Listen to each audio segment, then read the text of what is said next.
Good morning, ಶುಭ ಮುಂಚಾನೆ ಪ್ರತಿಯೊಳ್ಳೆ ದೇವಜನರೇ ಹಾಗಿದ್ದೀರಿ. ನಿಮಗಾಗಿ ನಿಮ್ಮ ಕುಟುಂಬಕ್ಕಾಗಿ ನಾವು ಪ್ರಾರ್ಥನೆ ಮಾಡ್ತಾ ಇದ್ದೇವೆ. ನಿನ್ನೆ ಸಂಜೆ ಹುಬ್ಬಳ್ಳಿಯಲ್ಲಿ ನಡೆದಂಥ ಕೂಟದಲ್ಲಿ ಎಷ್ಟು ಜನ ಪಾಲ್ಗೊಂಡಿದ್ದೀರಿ? ಇವತ್ತು ಕೊನೆಯ ದಿನವಾಗಿರುವಂಥದ್ದಾಗಿದೆ. ಇವತ್ತು ಸಂಜೆ ಸರಿಯಾಗಿ 6 ಗಂಟೆಗೆ ಕೂಟ ಏರ್ಪಾಟು ಆಗಲಿಕ್ಕಿದೆ. ಸಮೂಹವಾಗಿ ವಿಸ್ತಾರವಾಗಿ ಅಲ್ಲಿ ಹಾಕಿ ದೇವರ ಜನರು ಈ ಕೂಟದಲ್ಲಿ ಭಾಗವಹಿಸ್ತಿದ್ದಾರೆ. ಅದಕ್ಕಾಗಿ ದೇವರಿಗೆ ನಾನು ವಂದನೆ ಸಲ್ಲಿಸ್ತೇನೆ. ಕರ್ತನ ಸನ್ನಿಧಾನದಲ್ಲಿ ಪ್ರಾರ್ಥನಾ ಪೂರ್ವಕವಾಗಿ ಬನ್ನಿರಿ. ಸುತ್ತಮುತ್ತ ಜಿಲ್ಲೆ ಹಾವೇರಿ, ಗದಗ, ಕಾರವಾರ, ಬೆಳಗಾಂ, ಧಾರವಾಡ ಈ ಜಿಲ್ಲೆ ಎಲ್ಲ ಮಕ್ಕಳನ್ನು ಹೃದಯಪೂರ್ವಕವಾಗಿ ಇವತ್ತು ನಾವು ಆಹ್ವಾನಿಸ್ತಾ ಇದ್ದೇವೆ. ಇವತ್ತು ಪ್ರತ್ಯೇಕವಾಗಿ ನಿಮ್ಮೆಲ್ಲರಿಗಾಗಿ ನಾವು ಪ್ರಾರ್ಥಿಸ್ತೇವೆ. ಮಗಳು ಮೋನಿಕಾ ಮತ್ತು ನಾನು ದೇವರು ಸನ್ನಿಧಾನದಲ್ಲಿ ನಿಮಗೋಸ್ಕರವಾಗಿ ಪ್ರಾರ್ಥಿಸೋದಕ್ಕೆ ಇವತ್ತು ಕೊನೆಯ ದಿನ ಅಲ್ವಾ? ನಾವು ಹೆಚ್ಚು ನಿಮ್ಮನ್ನು ಎದುರು ನೋಡ್ತಾ ಇದ್ದೇವೆ. ದೇವರು ಇವತ್ತು ಅನೇಕರಿಗೆ ಬಿಡುಗಡೆ, ಸ್ವಸ್ಥತೆ, ಸಮಾಧಾನ, ದೈವೋಕ್ತಿಗಳನ್ನು ಪ್ರಕಟಿಸಿ ನಿಮ್ಮನ್ನು ಬಲಪಡಿಸುವಂಥ ಸುಸಮಯದಾಗಿರುವಂಥದ್ದಾಗಿದೆ. ಮಿಸ್ ಮಾಡ್ಕೊಳ್ಬೇಡ್ರಿ. ಎಲ್ಲ ಸಭಾಪಾಲಕರು, ಸೇವಕರುಗಳು, ವಿಶ್ವಾಸಿಗಳು ಕೂಡಿಕೊಂಡು ಬನ್ನಿರಿ. ದೇವರು ನಿಮ್ಮನ್ನು ಆಶೀರ್ವಾದ ಮಾಡಲಿ. ಇನ್ನು ಯಾಕೆ ತಡ? ದೇವರ ವಾಗ್ದಾನಕ್ಕಾಗಿ ಅದನ್ನು ನೋಡುತ್ತಿರುವಂಥ ನಿಮ್ಮ ಬದುಕಿನಲ್ಲಿ ದೇವರು ಇವತ್ತು ಕೊಡುತ್ತಿರುವಂಥ ಒಂದು ಶ್ರೇಷ್ಠವಾದಂಥ ವಾಗ್ದಾನ. 1 ಕೊರಿಂಥದವರು ಬರೆದ ಪತ್ರಿಕೆ 1ನೇ ಅಧ್ಯಾಯದ 27ನೇ ವಚನ. ದೇವರು ಜ್ಞಾನಿಗಳನ್ನು ನಾಚಿಕೆಪಡಿಸುವುದಕ್ಕೋಸ್ಕರವಾಗಿ ಈ ಲೋಕದ ಬುದ್ಧಿಹೀನರನ್ನು ಆರಿಸಿಕೊಂಡಿದ್ದಾನೆ. ದೇವರು ಬಲಿಷ್ಠರನ್ನು ನಾಚಿಕೆಪಡಿಸಿಕೊಳ್ಳುವುದಕ್ಕೋಸ್ಕರವಾಗಿ ಬಲಹೀನರನ್ನು ಆರಿಸಿ ತೆಗೆದುಕೊಂಡಿದ್ದಾನೆ. ಹೌದು ಪ್ರೀತಿಯುಳ್ಳ ದೇವಜನರೇ, ಜ್ಞಾನಿಗಳು ಬಲವಂತರು. ಅವರನ್ನು ನಾಚಿಸುವುದಕ್ಕೋಸ್ಕರವಾಗಿ ಅಜ್ಞಾನಿಗಳಾಗಿರುವಂಥ ನಮ್ಮನ್ನು, ಬಲಹೀನರಾಗಿರುವಂಥ ನಮ್ಮನ್ನು ದೇವರು ಆರಿಸಿ ತೆಗೆದುಕೊಂಡಿದ್ದಾನೆ.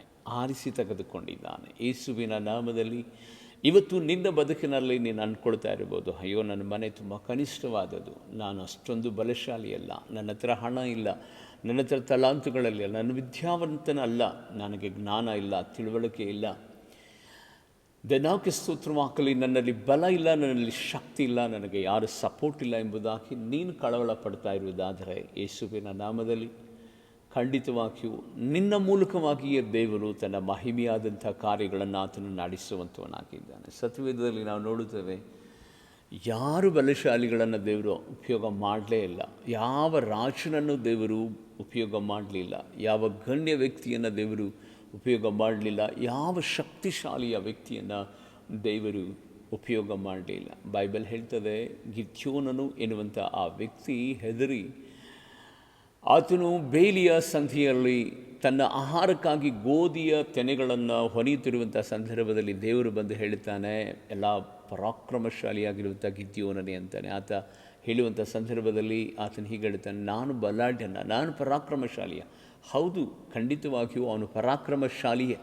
ಅವನಲ್ಲಿ ಒಂದು ನಂಬಿಕೆ ಇತ್ತು, ಇವರನ್ನು ನಾನು ಹೇಗಾದರೂ ಮಾಡಿ ಕ್ಷಯಿಸ್ತೇನೆ, ನನಗೆ ಯಾರೂ ಸಪೋರ್ಟ್ ಇಲ್ಲ, ನನಗೆ ಯಾರೂ ಸಹಾಯವಿಲ್ಲಲ್ಲ, ನನ್ನ ಜೊತೆಯಲ್ಲಿ ಯಾರು ನಿಂತ್ಕೊಳ್ತಾ ಇಲ್ವಲ್ಲ ಎಂಬುದಾಗಿ ನಾವು ಅಂದ್ಕೊಳ್ತೇವೆ. ಅನೇಕ ಸಂದೇಶಗಳಲ್ಲಿ ಗಿದ್ಯೋನನು ಅಷ್ಟು ಪುಕ್ಲ, ಅಷ್ಟೊಂದು ಬಲಹೀನನ ಹೆದರಿಕೊಂಡು ಬೇಲಿ ಪಕ್ಕದಲ್ಲಿ ಕೂತ್ಕೊಂಡಿದ್ದ ಅಂತ. ಇಲ್ಲ, ದೇವರಿಗೆ ಚೆನ್ನಾಗಿ ಗೊತ್ತು ಇವನು ಪರಾಕ್ರಮಶಾಲಿ ಅಂತ. ಜನರು ಮುಖಗಳನ್ನು ನೋಡುತ್ತಾರೆ, ಆದರೆ ದೇವರು ಹೃದಯಗಳನ್ನು ನೋಡುತ್ತಾರೆ. ಇವತ್ತು ನೀನು ಬಡವನಾಗಿರಬಹುದು, ಆದರೆ ಯೇಸುವಿನ ನಾಮದಲ್ಲಿ ನಿನ್ನಲ್ಲಿರುವಂಥ ನಂಬಿಕೆ, ದೇವರಿಗಾಗಿ ನಾನು ಏನಾದರೂ ಮಾಡಬೇಕೆನ್ನುವಂಥ ಭಕ್ತಿ, ವೈರಾಗ್ಯ ಇದೆಯಲ್ಲ, ಜನರಿಗೆ, ಸೇವಕರುಗಳಿಗೆ, ನಿನ್ನ ಜೊತೆಯಲ್ಲಿರುವಂಥ ಸ್ನೇಹಿತರಿಗೆ ಗೊತ್ತಾಗದೇ ಇರ್ಬೋದು. ಆತ್ಮೀಯ ದೇವಜನರೇ, ನಿನ್ನ ಹೃದಯವನ್ನು ದೇವರು ನೋಡುವಂಥವನಾಗಿದ್ದಾನೆ. ಕೇವಲ 300 ಜನರಿಂದ ಮಿಥ್ಯಾನರ ಆ ಮಿಡತೆ ಉಪಾಧಿಲಿ ಅಂತ ಸಮೂಹವನ್ನು ದೇವರಿಗೆ ಸ್ತೋತ್ರವಾಗಲಿ ಗಿದ್ಯೋನನ ಮೂಲಕವಾಗಿ ಜಯಿಸಿದ ದೇವರು. ಆತನು ಬಲಹೀನನು, ಆದರೆ ದೇವರು ಆತನ ಜೊತೆಯಲ್ಲಿ ನಿಂತುಕೊಂಡಿದ್ದರಿಂದ ಯೇಸುವಿನ ನಾಮದಲ್ಲಿ ಇವತ್ತು ಸದಾ ನೀನು ಅಂದ್ಕೊಂಡಿರ್ಬೋದು, ನನಗೆ ಯಾರು ಸಪೋರ್ಟ್ ಇಲ್ಲ, ನನಗೆ ಯಾವ ಬಲವೂ ಇಲ್ಲ, ನನಗೆ ಯಾವ ಶಕ್ತಿಯೂ ಇಲ್ಲ, ನನ್ನಿಂದ ಇದು ಸಾಧ್ಯವಿಲ್ಲ ಅಂತ. ದೇವರಿಗಿಂತ ಪ್ರಾಮುಖ್ಯವಾದ ಸಪೋರ್ಟ್ ಯಾವುದು? ದೇವರಿಗಿಂತ ಶಕ್ತಿಶಾಲಿ ಯಾರು ಈ ಪ್ರಪಂಚದಲ್ಲಿ? ಆತನ ನಿನ್ನ ಸಂಗಡ ಇರುವುದಾದರೆ ನಿನಗೆ ಬೇರೆ ಯಾರ ಸಹಾಯವು, ಯಾವ ಸಪೋರ್ಟು ಬೇಕಾಗಿಲ್ಲ, ಯಾವ ತಲಾಂತುಗಳು, ಯಾವ ಜ್ಞಾನಗಳು ಬೇಕಾಗಿಲ್ಲ.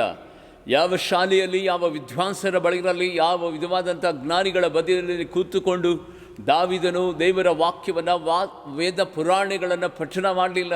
ಯೇಸುವಿನ ನಾಮದಲ್ಲಿ ಆತನ ಹತ್ತಿರವಿದ್ದು ಆತನನ್ನು ಪ್ರೀತಿಸಿ ಆತನ ನಂಬಿಕೆಯಿಂದ ದೇವರ ಬಲದಿಂದಲೇ ಗೋಲಿಯಾತನನ್ನು ಜಯಿಸಿದರು. ಅನೇಕ ಯುದ್ಧಗಳಲ್ಲಿ ದೇವರು ಜಯವನ್ನು ಕೊಟ್ಟನು. ಪ್ರೀತಿಯುಳ್ಳ ದೇವಚಂದ್ರೆ, ಆತನು ಯುದ್ಧ ಮಾಡುವಂಥ ಸೇನಾನಿ ಸದಾ ಅಲ್ಲ, ಒಬ್ಬ ಬಲಹೀನನ ಮೂಲಕವಾಗಿ ಬಲವಾದ ಕಾರ್ಯಗಳನ್ನು ಮಾಡುವಂತೆ, ಒಬ್ಬ ಅಜ್ಞಾನಿಯ ಮೂಲಕವಾಗಿ ಜ್ಞಾನಿಗಳನ್ನು ನಾಚಿಸುವ ಹಾಗೆ ಮಾರ್ಪಡಿಸುವಂಥ ಸಾಮರ್ಥ್ಯ ದೇವರಿಗೆ ಮಾತ್ರ ಇರುವಂಥದ್ದಾಗಿದೆ. ದೇವರೊಟ್ಟಿಗೆ ಜೀವಿಸುವಂಥ ವ್ಯಕ್ತಿಗಳು ದೇವರು ಅಂಥವರನ್ನು ಜ್ಞಾನಿಗಳಂತ ಎಣಿಸೋದಿಲ್ಲ, ಬಲಹೀನರು ಅಂತ ಎಣಿಸ್ಕೊಳ್ಳಲ್ಲ. ರಾಜ, ಸೌಂದರ್ಯ, ಅನೇಕ ವಿಧವಾದಂಥ ತಲಾಂತಗಳನ್ನು ನೋಡಿ ದೇವರು ಕರೆಯೋದಿಲ್ಲ.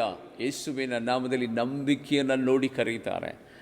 ಅವರು ದೇವರ ಮೇಲೆ ಇಡುವಂಥ ಭಕ್ತಿಯನ್ನು ನೋಡಿ ಕರೀತಾರೆ. ಒಂದು ವೇಳೆ ನಿನ್ನ ಬದುಕಿನಲ್ಲಿ ಇವತ್ತು ಯಾವ ಸಂಕಲ್ಪಗಳು ನಿನ್ನ ವಿಷಯದಲ್ಲಿ ನಾನು ಅಂಥ ವ್ಯಕ್ತಿ ಜ್ಞಾನಿ ಅಲ್ಲ ಎಂಬುದಾಗಿ ನೀನು ತಿಳ್ಕೊಂಡಿರುವುದಾದರೆ ದೇವರು ಇವತ್ತು ನಿನ್ನನ್ನು ಕರೀತಾ ಇದ್ದಾನೆ. ಯೇಸುವಿನ ನಾಮದಲ್ಲಿ ನಿನ್ನನ್ನು ಬಲಪಡಿಸ್ತಾ ಇದ್ದಾನೆ. ನಾನು ನಿನ್ನ ಜೊತೆಯಲ್ಲಿ ನಿನಗೆ ಆದಂಥ ಅವಮಾನ, ನಿನಗೆ ಆದಂಥ ಅಪನಂಬಿಕೆ, ಅವಿಶ್ವಾಸಗಳಿಂದ ನಾನು ಪಾರು ಮಾಡಿ ನಿನ್ನನ್ನೇ ನಾನು ಉಪಯೋಗ ಮಾಡುತ್ತೇನೆ. ಯಾವ ಜನರು ನಿನ್ನಿಂದ ಆಗಲ್ಲ, ಈತನಿಂದ ಸಾಧ್ಯವಿಲ್ಲ ಎಂಬುದಾಗಿ ಹೇಳಿದರು, ಅಂಥವರ ಮಧ್ಯದಲ್ಲಿ ನಾನು ನಿನ್ನನ್ನು ಎತ್ತುತ್ತೇನೆ ಎಂಬುದಾಗಿ ಸಿದ್ಧವಾಗ್ತೀಯ. ಯೇಸುವಿನ ನಾಮದಲ್ಲಿ ಕರ್ತನ ಸನ್ನಿಧಾನದಲ್ಲಿ ಆ ಬಲಹೀನವಾಗಿರುವಂಥ ಆ ಜೀವಿತ, ಆ ದೇಹ, ಆತ್ಮ, ಪ್ರಾಣ, ಶರೀರವನ್ನು ದೇವರ ಕಡೆಗೆ ಕೊಟ್ಟು ನೀನು ಕೇಳು, ನನ್ನನ್ನು ಬಲಪಡಿಸಪ್ಪ ಅಂತ. ದೇವರು ನೀನು ಬಲಪಡಿಸ್ತಾನೆ. ಇವತ್ತು ನಿನ್ನ ಕುಟುಂಬವನ್ನು ಎಲ್ಲರ ಮಧ್ಯದಲ್ಲಿ ನೋಟವಾಗಿ ಗುರುತವಾಗಿ ದೇವರು ನಡೆಸುವಂತನಾಗಿದ್ದಾನೆ. ಹೀಗಾಗಿ ಒಂದು ಚಿಕ್ಕ ಪ್ರಾರ್ಥನೆ ಮಾಡ್ತೇನೆ. ತಂದೆಯಾದ ದೇವ, ನಸರೀತಿನ ಯೇಸು ಕ್ರಿಸ್ತನ ಮಧುರವಾದಂಥ ನಾಮದಲ್ಲಿ ಅಪ್ಪ ದೇವರೇ ಕರ್ತನೆ, ನಿನ್ನ ಮಕ್ಕಳನ್ನು ನೀನು ಬಲಪಡಿಸು, ದೃಢಪಡಿಸು ರಾಜ. ದೇವರೇ ಕರ್ತನೆ, ಇವರಲ್ಲಿರುವಂಥ ತಲಾಂತುಗಳು ಹೊರಗಡೆ ಬರಲಿ. ದೇವರೇ ಕರ್ತನೆ, ಅನೇಕ ಜನರ ಮಧ್ಯದಲ್ಲಿ ನಿನ್ನ ನಾಮವನ್ನು ದೇವರೇ ಕರ್ತನೆ ಎತ್ತಿ ಹಿಡಿದು ನಿನ್ನ ಬಲವುಳ್ಳ ಸೇವೆ, ಶುಭವಾರ್ತೆಯನ್ನು ಸಾರಲಿಕ್ಕಾಗುವಂತೆ ನಿನ್ನ ಮಕ್ಕಳನ್ನು ದೃಢಪಡಿಸುವಂತ ನಾಕು ಪ್ರತಿಯೊಬ್ಬರ ಬದುಕಿನಲ್ಲಿ ಕರ್ತನೆ ನಿನ್ನ ಬಲವುಳ್ಳ ಪ್ರಸನ್ನತೆ ದೇವರೇ ಕರ್ತನೆ ಇವತ್ತು ಆವರಿಸಲಿ. ಈ ದಿನದ ಎಲ್ಲ ಕರ್ತನೆ ಸ್ವಾಮಿ ಶುಭ ಕಾರ್ಯಗಳಲ್ಲಿ ನಿನ್ನ ಕರೆಗಳು ಚಲಿಸಲಿ. ದೇವಾದಿ ದೇವನೇ ಕರ್ತನೆ, ಮಕ್ಕಳು ವಿದ್ಯಾಭ್ಯಾಸದಲ್ಲಿ ನಿನ್ನ ಆಶೀರ್ವಾದದ ಪ್ರಸನ್ನತೆ ಚಲಿಸಲಿ. ದೇವರೇ ಕರ್ತನೆ, ಪ್ರಯಾಣದಲ್ಲಿ ಜೊತೆಗಾರನಾಗಿರಪ್ಪ. ಪ್ರತಿಯೊಂದು ಅದ್ಭುತ ಕಾರ್ಯಗಳು ನಿನ್ನಿಂದಲೇ ಹೊಂದಿ ಮನೆ ಬಿಟ್ಟು ಮನೆ ಸೇರುವ ತನಕ ನಿನ್ನ ದೈವಿಕವಾದಂಥ ಪ್ರಸನ್ನತೆ ನಿನ್ನ ಮಕ್ಕಳೊಟ್ಟಿಗಿದ್ದು ಕಾದು ಕಾಪಾಡಿ ನಡೆಸಬೇಕೆಂಬುದಾಗಿ ಯೇಸುವಿನ ನಾಮದಲ್ಲಿ ಬೇಡಿ ಪ್ರಾರ್ಥಿಸ್ತೇನೆ ನನ್ನ ಪರಲೋಕದ ತಂದೆಯಾದ ದೇವರೇ. Amen, amen. Praise lord.